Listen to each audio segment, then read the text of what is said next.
Teacher എന്തൊക്കെയാ സന്തോഷമായി ടീച്ചർക്ക്?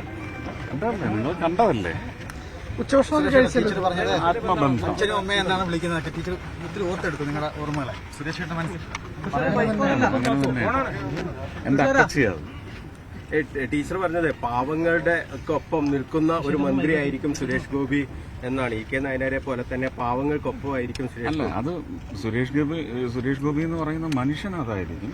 മന്ത്രി ഒരിക്കലും അങ്ങനെ പാവങ്ങൾക്ക് വേണ്ടി മാത്രം എന്നല്ല, ഇന്ത്യൻ ജനതയ്ക്ക് വേണ്ടിയുള്ള മന്ത്രിയായിരിക്കണം. ഉത്തരവാദിത്വത്തിന്റെ വലിപ്പം അനുസരിച്ച് നമ്മൾ റെസ്ട്രിക്ട് ചെയ്യാൻ പാടില്ല അല്ലേ.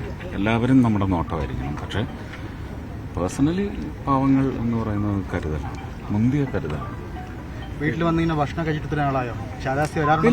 കഴിഞ്ഞ വർഷവും വന്നതാണ്. ഞാനും രാധികയും മകനും കൂടെ വന്നിരുന്നതാണ്. പിന്നെ ഞങ്ങളിടയ്ക്ക് വരാറുണ്ട്.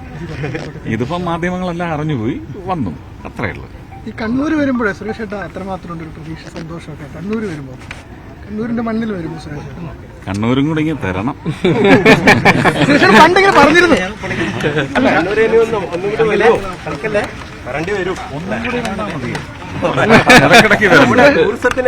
എന്റെയും കൂടിയല്ലേ കണ്ണൂര്. കണ്ണൂരിന് നമുക്ക് എന്തെങ്കിലും ടൂറിസത്തിന് അതൊക്കെ ഒഫീഷ്യൽ ആയിട്ടുള്ള കാര്യങ്ങളാണ്. അതിങ്ങനെ വന്നിട്ട് ഒരു വഴിവെക്കിൽ നിന്ന് പറയാൻ പറ്റുന്ന കാര്യങ്ങളല്ല. സുരേഷ് ചേട്ടൻ പണ്ട് പറഞ്ഞിരുന്നു കണ്ണൂർ മത്സരിക്കാൻ ഞാൻ തയ്യാറാണ്.